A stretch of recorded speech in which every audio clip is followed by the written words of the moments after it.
Tonight's common council meeting for March 12th, 2024. Clerk will call the roll, please. Tauschek. Here. Herman. Here. Matzdorf. Here. Gilson. Here. Hildebrand. Here. Pankwitz. Here. Shulsky. Present. Nelson. Here. Let the record show we have a quorum. Next is a pledge. Please stand. I pledge allegiance to the flag of the United States of America and to the republic for which it stands, one nation, under God, indivisible, with liberty and justice for all.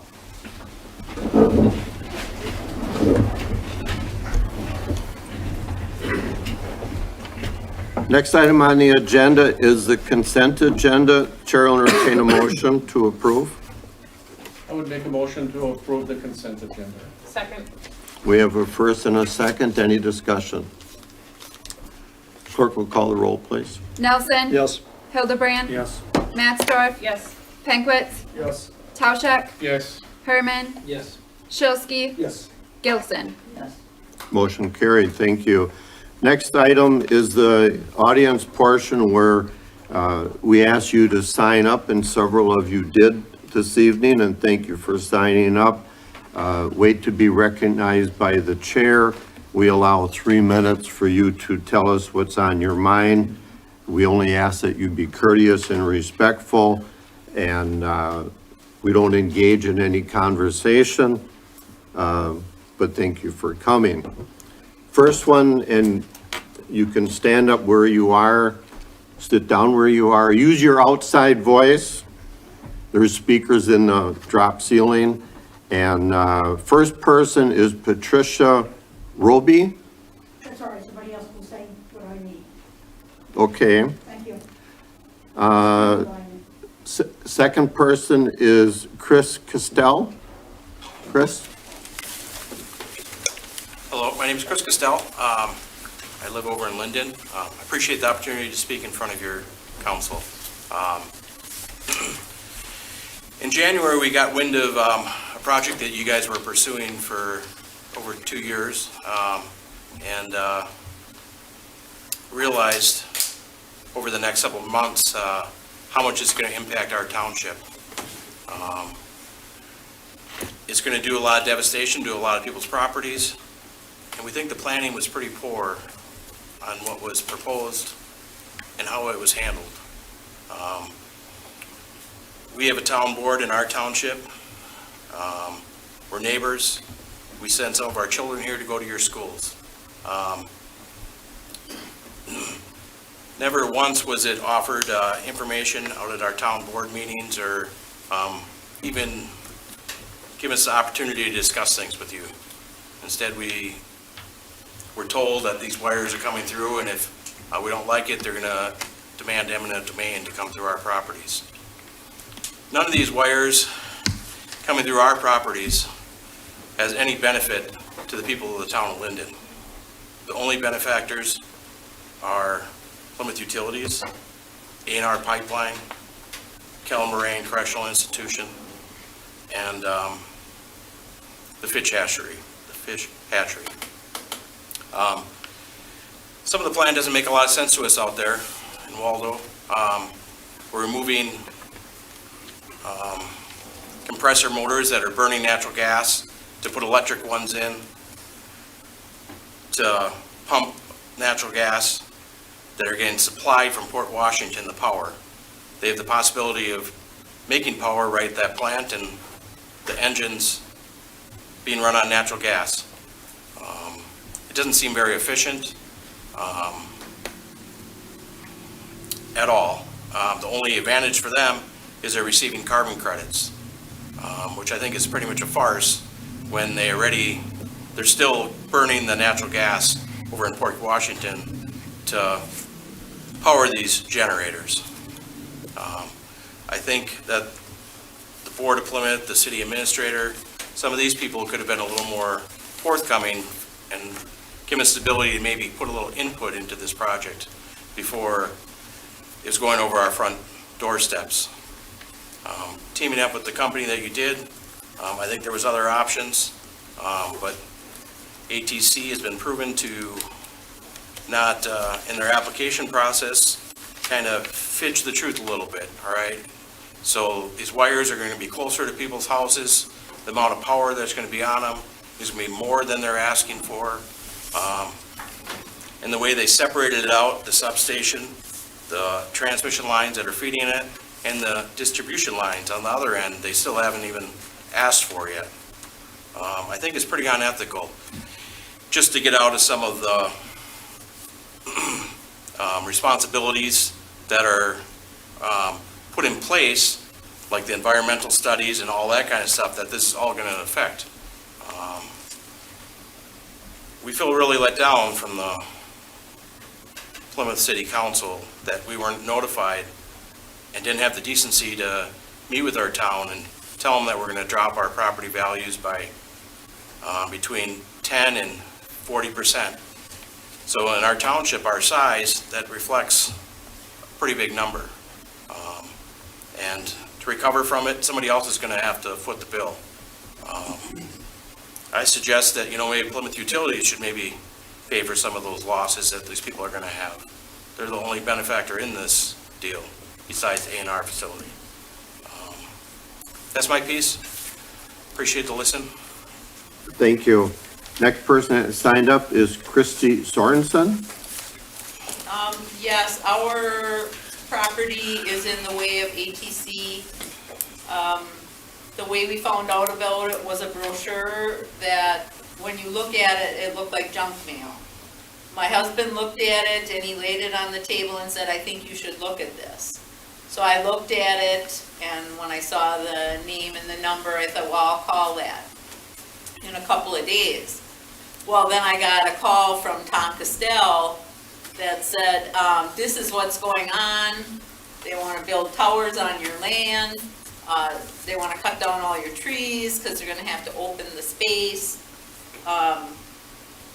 It's like, okay. So then Tom and Chris came over and measured our house in the front. Our house has been there over 100 years.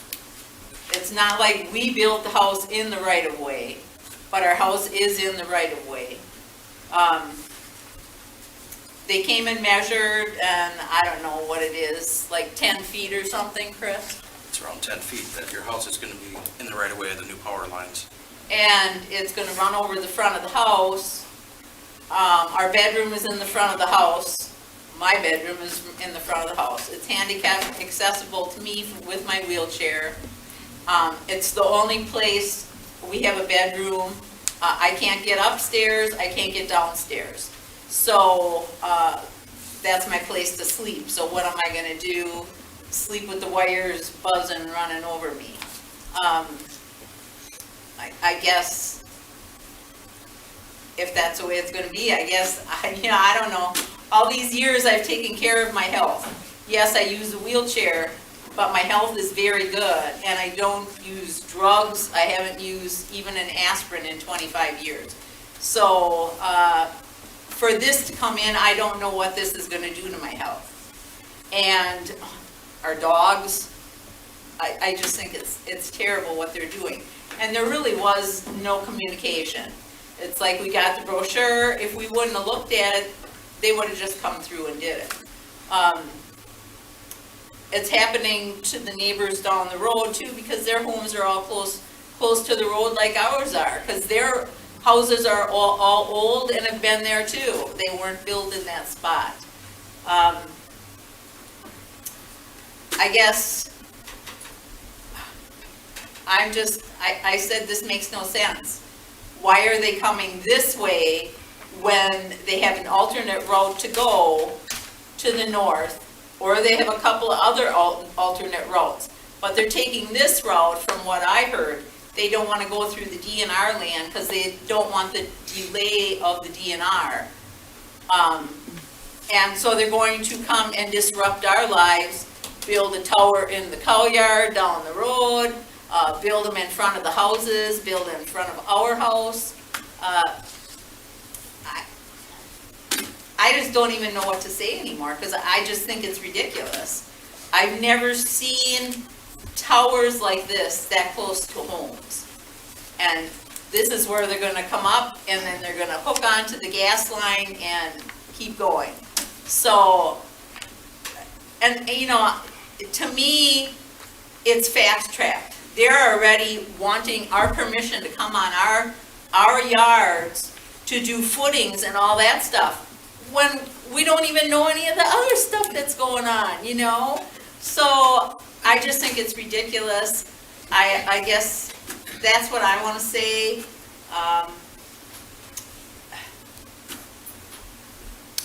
Thank you for your Just comment. have nothing,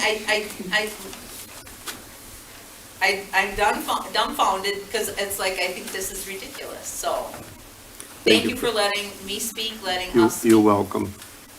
Next is James and Linda Jester. Yes, sir, but spells Jester. Thank you. Thank you for allowing us to come to speak. I am also on the Town Mitchell Planning Commission and was involved with the land situation that they want to purchase, and there was no way, there's no laws to prevent us from subdividing the land that they want to purchase. Everything was legal. I mean, I did vote against it, but it was overturned and it was approved. I don't know why they want to take the power lines and cut cross country the way their proposals are. They have an existing transmission corridor. If you came maybe a half mile farther down the road to meet up with the corridor, that's like by N and U and Blueberry Lane, and just follow that corridor, which is already has easements and clear cuts and everything else that's taken care of, and follow it west and then goes south to Highway V if you do that. The other scenario, one of my neighbors, Norm Kramer, he has a lot of property there, and he thought the station, transmission station in Johnsonville was a really nice looking station, and I would ask him to consider selling property for this station. It's all in the right way that's going through his property right now. And also, if that would come to fruition, the secondary lines, to my best understanding, don't need the big clear cuts because it's not as much power and it doesn't need where you could go from V by where the existing corridor is and then continue south, although then it would just be whatever they were going to do with the secondary power that doesn't have such a disruption to everybody's homes. Like many people stated, I know one of my neighbors, it's within 25 feet of his house, so his whole house would be in the right of way of this transmission, how they're planning to come right now. Again, as other people have stated, it seems like they did one segment to get land approved, and they only showed maybe a half mile going north, coming from the north or coming from the east. So nobody knew really what the end effect would be on everybody that's going to be affected if they come the way they're planning. Nor do we know the secondary outgoing lines and who's that's going to affect and how it's going to affect other people too. So this is all done in bits and pieces, which again seems to be a little undermining transparency with the whole communities and everybody that's involved here. And I think that was something that should be taken care of, because this seems to be on a fast track to eliminate some of these maybe problems with people speaking up, that they can get this pushed through, and then after a while nobody has any say in the whole matter. So thank you very much. Thank you. Next person that signed up is Stephen Schultz. Stephen? Yep. Our farm is right along County Road N also, and like Chris and everybody else has said, this came up on us just like out of the blue. No preliminary surveys or questions. It's just like, this is what you're getting. This is where we're going. And that's it. And it's just bad. I mean, our house is on the opposite side of the road, but still from the predicted placement of the pole, we're like within 100 feet of it, of our front door. So just not very happy with the way this is. I don't think any of you guys would like this pole in your lawn either, or next door. That's all I got. Thank you. Next person is Paul Schultz. Paul?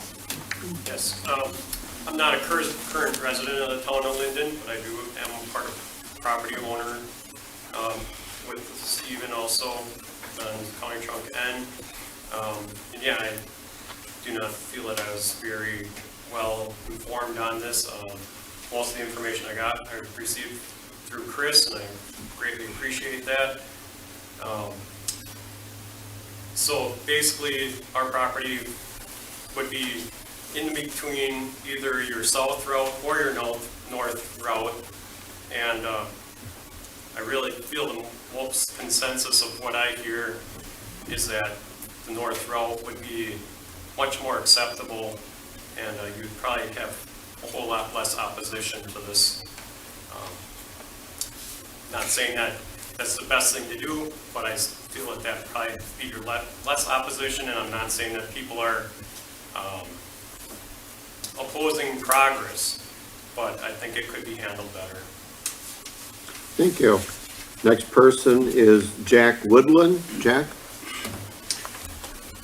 Hi, thank you for taking the time to hear us.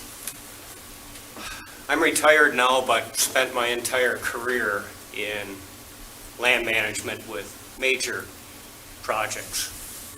To name a few, Whistling Straits and Black Wolf Run golf courses, Lodge Kohler Hotel in Green Bay, and 2 building expansions with Acuity Insurance. I've never seen such a lack of transparency or involvement with affected stakeholders as this project has been thus far.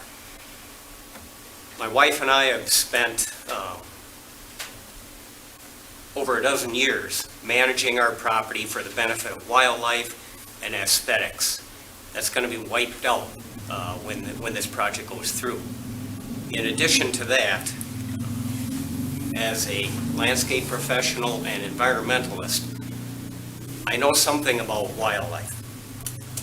Having had wildlife biologists report directly underneath me, and we've managed thousands of acres of wildlands across the state. I've documented 2 instances of rare and endangered species on our property alone, the Karner blue butterfly and the eastern Massasauga rattlesnake. I've alerted the DNR to their presence, and they've assured me that the endangered resources people of the DNR are going to be looking into this. But they also told me that ATC is not required to complete an environmental impact study. They said it would be nice if they did, and if they ran over the wrong thing later, they'd get a fine, but they are not required, which to me is astounding, absolutely astounding. So again, to echo some of the statements that have already been made, we've had poor communication. We feel like we're being railroaded on this, and for those of you that aren't directly impacted by this, I would ask, how many ways can we carve up our countryside, our rural landscape with redundant utility corridors? There are other options that utilize existing corridors, existing easements that would not have the impact that this is going to have on 70 families if they choose the preferred route. Thank you. Thank you. And next person, Joanne and Jerry Friedman? Yes, that's correct. Did I say that right? Thank you. No, that is correct, and I am Joanne. There is right here with me. The due diligence that needed to be done on this project was not completed. We found people today that had no idea that this was happening, and they are directly impacted by it. And to be treated like that as citizens and have been disrespectfully treated with this coming on to us as just a surprise, it really seems like an attack on our community. And I feel that this was not necessary at all. We live down in what they call the Hollow, Sleepy Hollow, Skunk Hollow on Highway V. And a close look needs to be taken at that area, because We have riprap coming off of Highway V down at the bottom of our valley, and when they clear cut all the trees along that line, that highway will be in serious danger of collapsing. We have a lot of accidents on that land. We have a lot of tractors and implements. You can look at that guardrail on our side of the road. It's full of dents and repairs. And then the lines will go right next to our home and over the top of our metal shed at the bottom. Then down on the end by a historical road, Cedar Lane, registered as a historical road, there will be a big tower right at the end of that road in addition. There are all kinds of complications with that area running these lines through it, and I think you should really drive out there and take a look at what is proposed for our community. Thank you. Thank you. And the last person that signed up tonight is Mike Penquitz. Mike. Hi. Hi. I'm Mike Penquitz from Alderman District 4, and on behalf of the Plymouth Community Television, I'd like to let everyone know that these meetings are now broadcast live on YouTube. And you can type in Plymouth Community Television on YouTube and then click on the Council tab with the current date. After the meetings, they can be viewed on Community TV Channel 14. Just a few notes. Plymouth Community TV started in 1983, and there are currently 1,022 subscribers. Thank you. Thank you very much for that. We appreciate everyone taking time to come and talk to the council and tell us what's on your mind. Your concerns can always be followed up with the clerk's office and/or Tim Blakely, who is our city administrator, utility manager. So with that, thank you very much. Pardon? Can I just say one more thing that I forgot? I will allow you, yes. Thank you. We have a conservation easement on our property of 40 acres. We put the conservation easement on our property in 2018. So it protects the farmland, preserves it, protects it from development. That's why we did it. It's also there to protect the stone fences, which are historic, and to protect the trees. The only trees that can be cut on our property are box elder and dead ash. And now they want to come through and cut all our trees on the front. And I just think it's ridiculous, and take the stone fences out. So that's what our easement is there to protect, and they want to just railroad it. So thank you very much. Thank you. Moving on, item 5, no items were removed from the consent agenda. Moving on to item 6, ordinances. Ordinance number 3 and ordinance amending section 2-1-9 of the municipal code of the city of Plymouth, Wisconsin regarding residence of employees. I'll ask Tim Blakely to give us a brief explanation, please. Sure. So City of Plymouth Municipal Code 2-1-9 regarding residence employees states that emergency personnel must not live a distance greater than 15 miles from the nearest corporate boundary of the city. The proposal that was discussed at the Committee of the Whole discussed adding a waiver which says that any employee who does not comply with such a residence requirement following such a period shall be terminated as an employee unless the waiver thereof is given by the city administrator, utilities manager, in consultation with the department head. So in your packet, emergency personnel is defined. Just for a clarification, in 2002, ordinance number 4 did remove sworn police and fire department employees other than the police chief and fire chief from the definition of emergency personnel in an effort to recruit new law enforcement and fire department employees. So this would give department heads and myself the ability to grant a waiver, should it be necessary. I gave the example at the Committee of the Whole of someone who lives in Random Lake who's 15.1 miles away versus someone who may live in the country that's 14.9. The person in Random Lake is likely going to arrive sooner, and so it gives us a little flexibility. The hiring market is tight right now, so finding quality applicants for positions is what we're looking for. Thank you. Chair will entertain a motion so we can discuss. Make a motion to approve. Second. We have a first and a second. Any discussion? Clerk will call the roll on ordinance number 3 amendment, please. Herman, Yes. Matsdorf, Yes. Shilsky, Yes. Penkwitz, Yes. Gilson, Yes. Nelson, Yes. Tauschek, Yes. Hildebrand. Yes. Motion carried. Thank you. Moving on to item 7, new business. Item A, extraterritorial CSM seeking approval for Steve Lane, Laehn, part of the southwest quarter of the northwest quarter of section 29, town 15, range 21 east, town of Plymouth, Sheboygan County, Wisconsin, also known as North 5583 Oak Road. Tim, you want to give us a summary on that, please? Sure. So the property owner would like to divide a portion of this property in the town of Plymouth to Lot 1, Lot 2, and Outlot 1.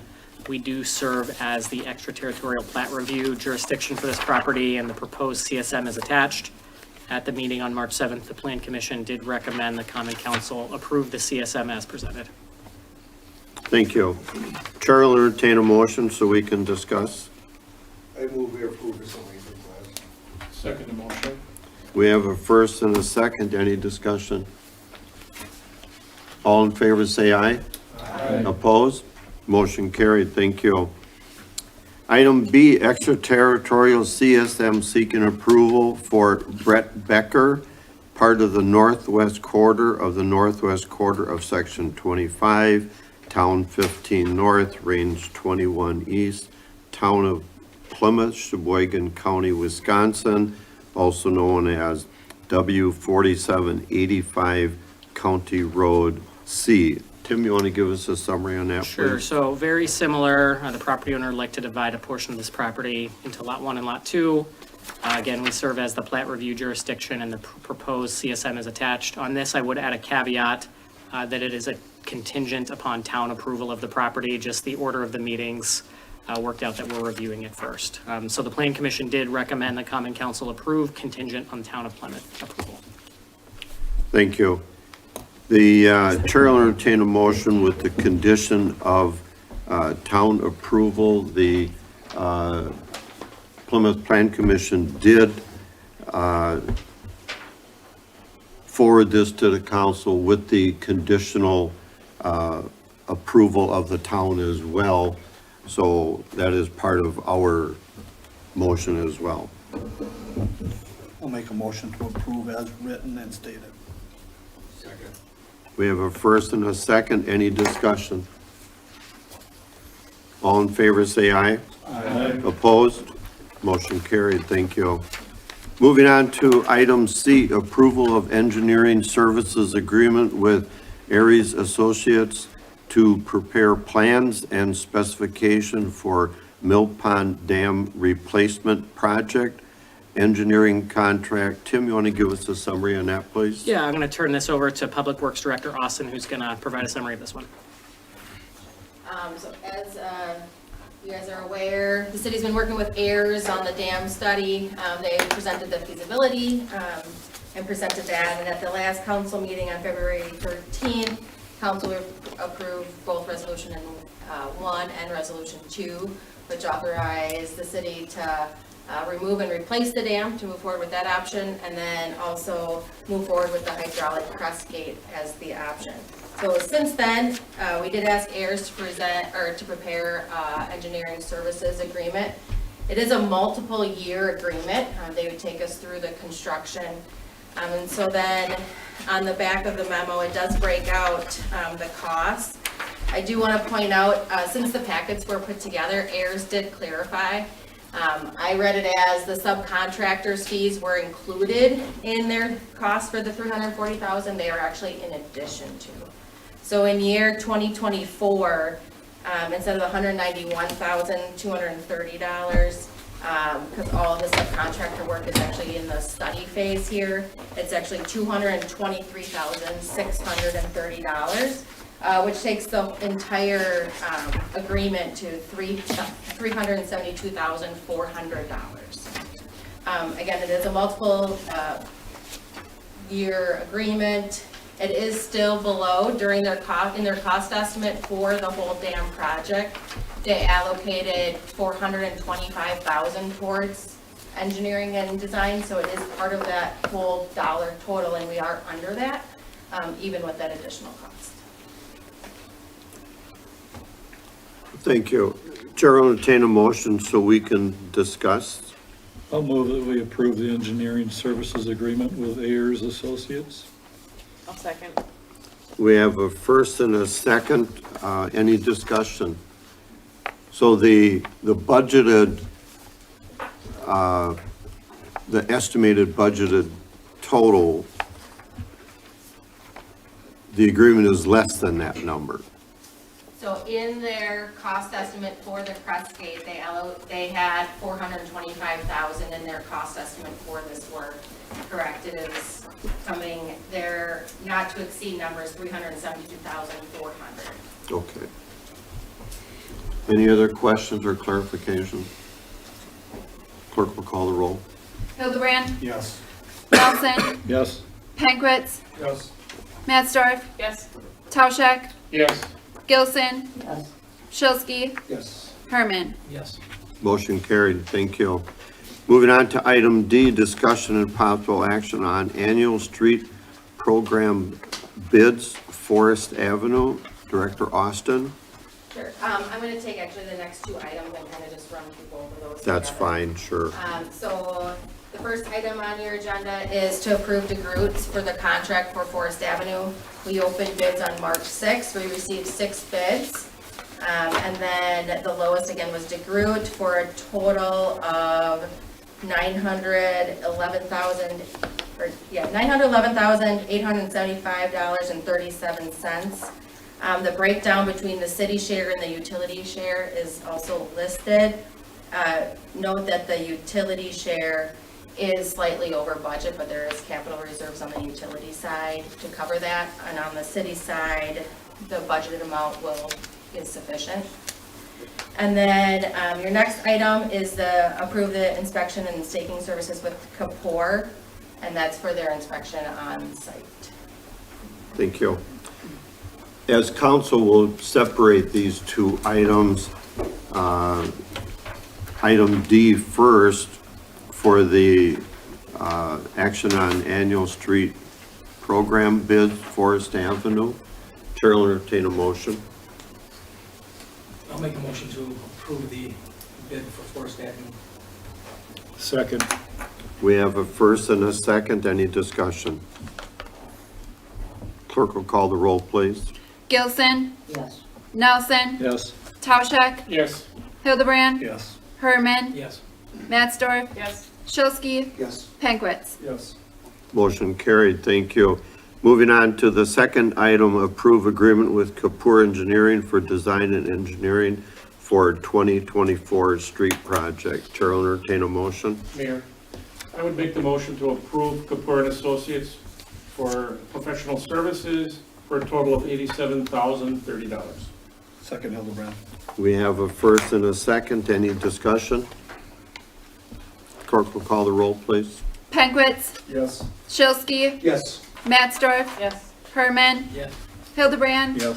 Gilson, Yes. Nelson, Yes. Tauschek. Yes. Motion carried. Thank you.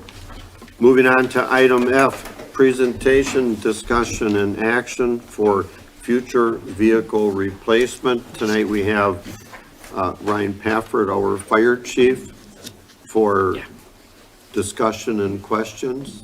Chief, you're on the deck. All right, good evening. We met with Personnel and Finance on the ladder truck replacement proposal. I have along Assistant Chief Mike Bierschbach with me. Just because of his tenure with the department, he knows a little bit more about this truck than what I do. Oh, there we go. Thank you. So starting off, I just wanted to introduce the company that we're looking to work with. It's Sutphen. They're out of Dublin, Ohio. They're one of the very few companies left in that business that are still family-run. Mike actually, when we started this process, met the most recent generation that was still walking the floor at one of the international conferences. So they've been family-owned since 1890. So what we're proposing here is to replace our current 1996 Pierce 100-foot platform with the 2027 Sutphen SBH 100 platform. This will be built in Dublin, Ohio. We're looking at 34 to 36 months for build time. I got an updated price this morning. It is now $2,086,101.57, so it's below the proposed price that had come in before. Through this process, we've seen a continuous price increase anywhere between $75,000 to $100,000 every 6 months. So I think when we started doing the budget for this, we were at $1.5 million, and 3 years down the road, this is where we're at.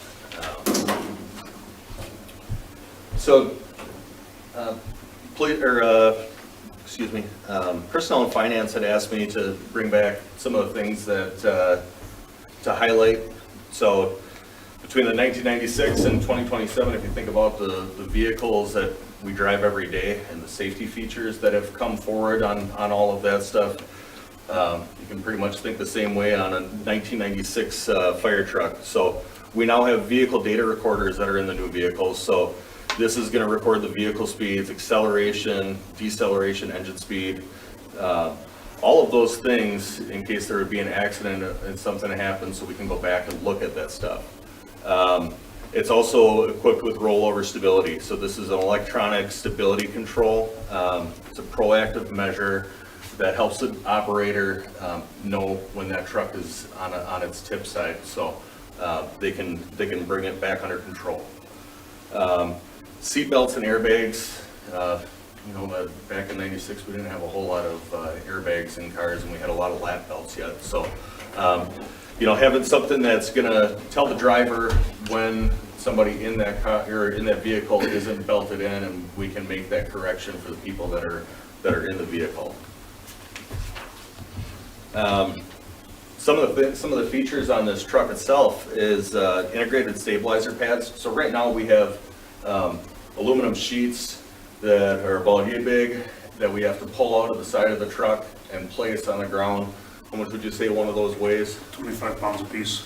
So, the guys are pulling those out and, setting them down so that we could place the stabilizer that comes out of the side of the truck down on those pads so we don't damage the surface that we're on.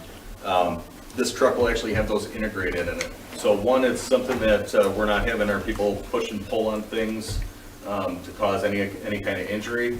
And it also helps us with setting up the truck a little bit faster, and our line of work, time is of the essence.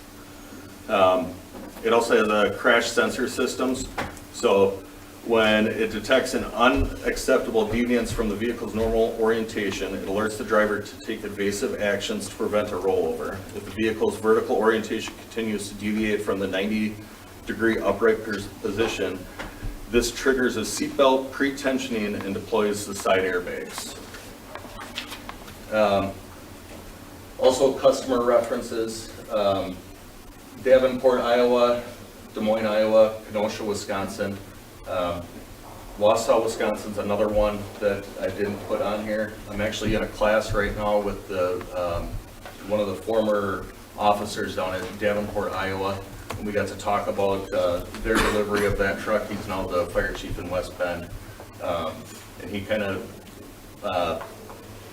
brought me to ease of mind of what we chose out of the 3 different manufacturers that we looked at.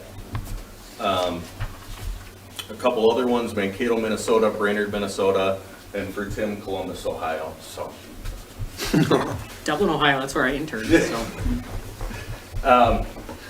So when we went out to look at prices, we had been working with Seagrave prior to engaging with Sutphen.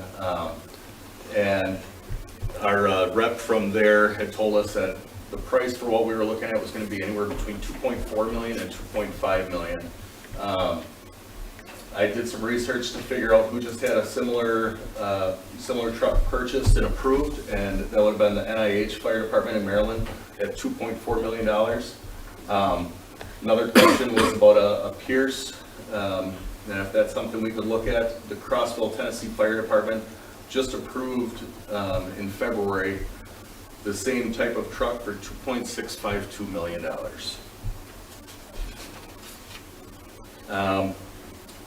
This past week, we had our maintenance contractor come out and look over the truck. This is all of their stuff that they went through. It's a 5-year projection of repairs that we would be looking at. The one thing that he had said is, you know, being 27 years old, they usually age out between 15 and 20 years, just because of the number of the moving parts. Looking at some of those expenses, all moving wearable parts on the aerial device should be replaced. That would come out to $97,500. Chassis suspension, bushings, links, leaf springs, all of that stuff, $22,000. Pump coolers, valves, pump system, $30,000, and he wouldn't even give us a price on the electrical system that's starting to corrode, just because of what that would entail to go through and replace that. Manny Ortiz is the guy we deal with, and I thought it was really important for everybody on the council to see the kind of people that serve your community, and the care they take of these vehicles. You know, just seeing that it's impressive that it's in fair operating condition at this age, and that the department had taken very well care of it.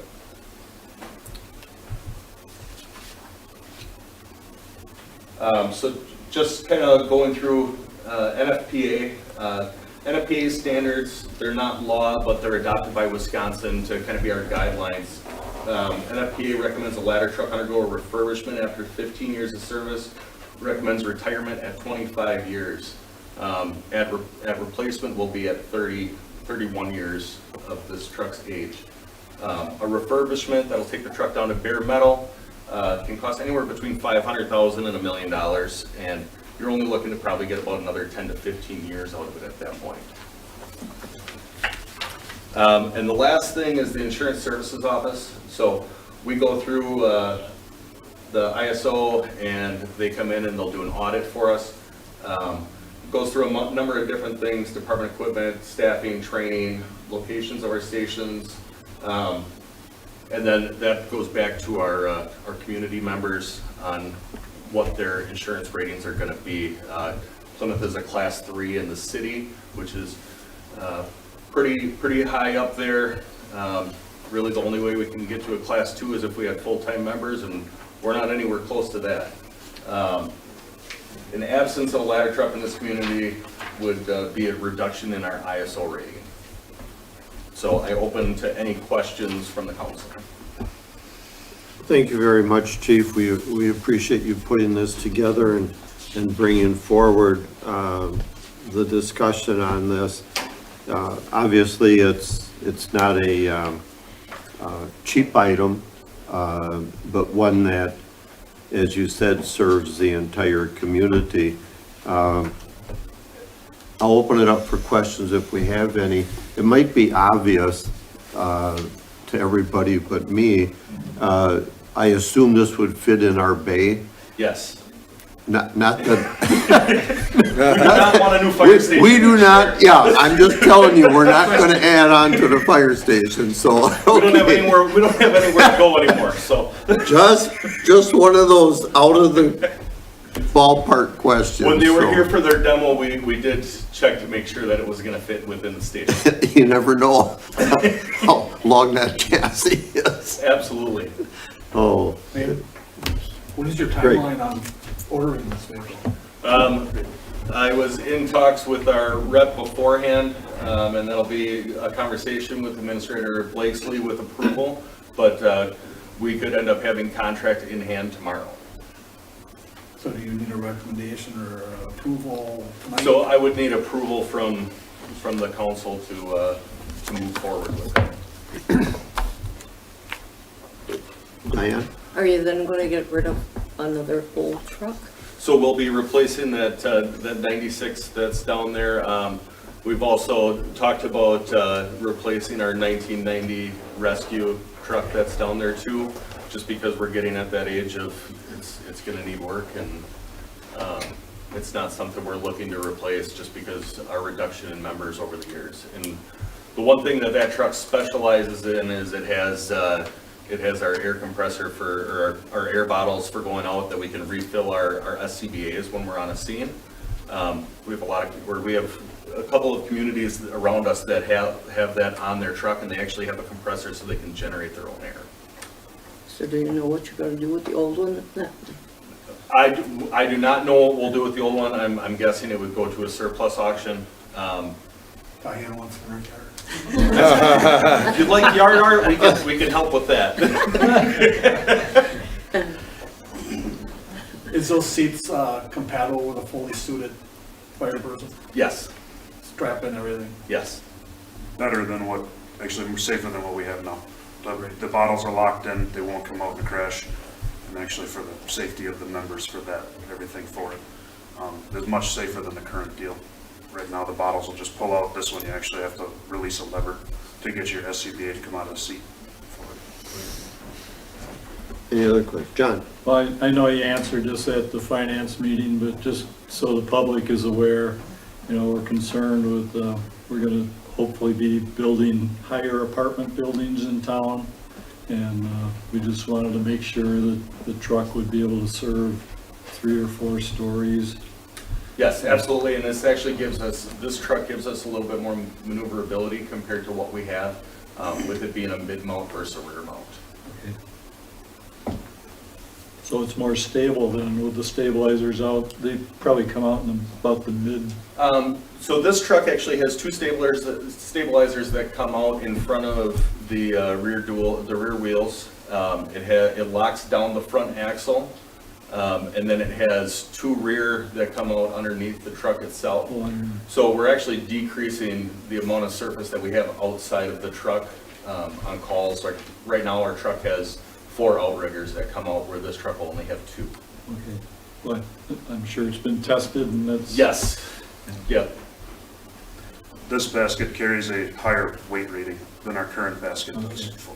So we're actually almost doubling our weight capacity in the bucket between the new one to the old one.